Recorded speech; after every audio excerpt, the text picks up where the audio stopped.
اللهم صل على محمد وعلى آل محمد۔ قرآن پاک سیکھنے والے تمام بہن بھائیوں کو میری طرف سے السلام علیکم ورحمۃ اللہ وبرکاتہ۔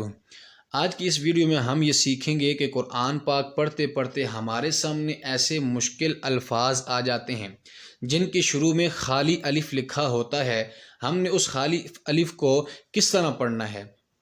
تو اسی ویڈیو میں ہم یہ جانیں گے کہ ہم نے خالی الف کو کس طرح پڑھنا ہے۔ میں آپ کو فرمولہ یعنی قاعدہ بتاؤں گا، اسی قاعدے کے تحت اس کو مد نظر رکھتے ہوئے آپ نے وہ الفاظ پڑھنے ہیں۔ چلتے ہیں ویڈیو شروع کرنے کی طرف۔ تو اعوذ باللہ من الشیطان الرجیم، بسم اللہ الرحمن الرحیم۔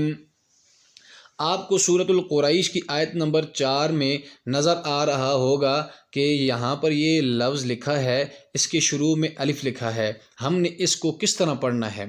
تو ہم نے اس کو اس طرح پڑھنا ہے، یہ قاعدہ آپ ذہن نشین میں آپ کو قاعدہ بتانے لگا ہوں، آپ یہ قاعدہ ذہن نشین کریں کہ جب بھی خالی الف لکھا ہو اور اس کے بعد لام آ جائے تو لام کے آنے کی وجہ سے ہم نے الف کے اوپر زبر کو لانا ہے، تو یہ بنے گا الذی۔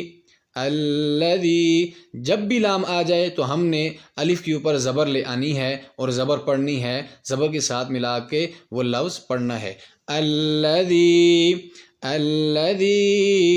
اطعمہم من جوع۔ ٹھیک ہے، اسی طرح ایک اور مثال ہم دیکھتے ہیں سورۃ الماعون کے اندر زبر کی کہ کس طرح پڑھنا ہے۔ تو زبر کی مثال آپ کو نظر آ رہی ہوگی، الذین هم علی صلاتہم۔ ٹھیک ہے جی، ہم نے اسی کو اس قاعدے کے تحت یعنی خالی الف کے بعد لام آ گیا ہے، اس قاعدے کے تحت ہم نے زبر کو لانا ہے، تو یہ بنے گا الذین هم عن صلاتہم ساہون، الذین هم یراؤون۔ یہ ہو گئی زبر کی مثال۔ اب ہم چلتے ہیں زیر کی مثال کی طرف۔ ہمارے پاس سورۃ الفاطر کی آیت نمبر 43 میں ایک لفظ لکھا گیا ہے جس کے شروع میں خالی الف ہے۔ وہ لفظ ہمارے پاس یہ ہے، یہ آپ کو نظر آ رہا ہے۔ ہم نے اب دیکھنا ہے کہ یہاں پر خالی الف کے بعد اگر لام آ رہا ہے پھر تو ہم نے زبر لگانی ہے، پھر ہم نے زبر پڑھنا ہے۔ اگر دیکھنا ہے خالی الف کے بعد اگر لام نہیں ہے تو پھر ہم نے کیا کرنا ہے؟ پھر ہم نے یہ کرنا ہے کہ اس کے بعد الف کے بعد ہم نے دیکھنا ہے کیا ہے اور اس حرف کے اوپر کیا لکھا گیا ہے۔ تو ہمارے پاس یہ حرف ساکن ہے، پھر ہم نے ساکن حرف کو چھوڑ دینا ہے، پھر ہم نے تیسرے حرف کی طرف چلے جانا ہے۔ ٹھیک ہے جی، تیسرا حرف ہمارے پاس تا ہے اور تا کے نیچے زیر لکھی گئی ہے۔ اب ہم نے زیر لکھی گئی ہے تو ہم نے خالی الف کے نیچے بھی زیر لگانی ہے، تو ہمارے پاس یہ ہوگا استکبارا فی الارض ومکر السیئ۔ یہ دو فرمولے میں نے آپ کو بتا دیے۔ پہلا، خالی الف کے بعد اگر لام آ جائے تو ہم نے زبر پڑھنی ہے۔ کیا پڑھنی ہے جی؟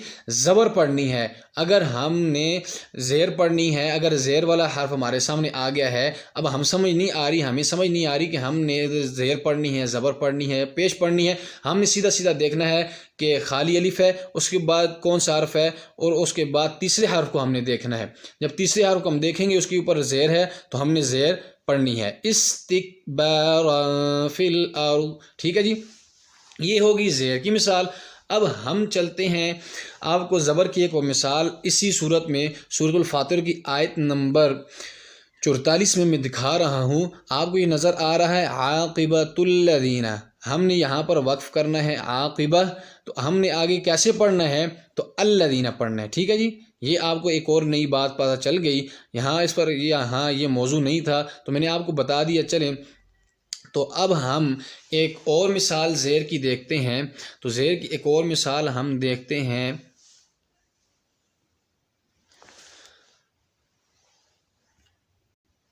سورہ یاسین کے اندر آیت نمبر 21 میں آپ کو یہ لفظ نظر آ رہا ہے۔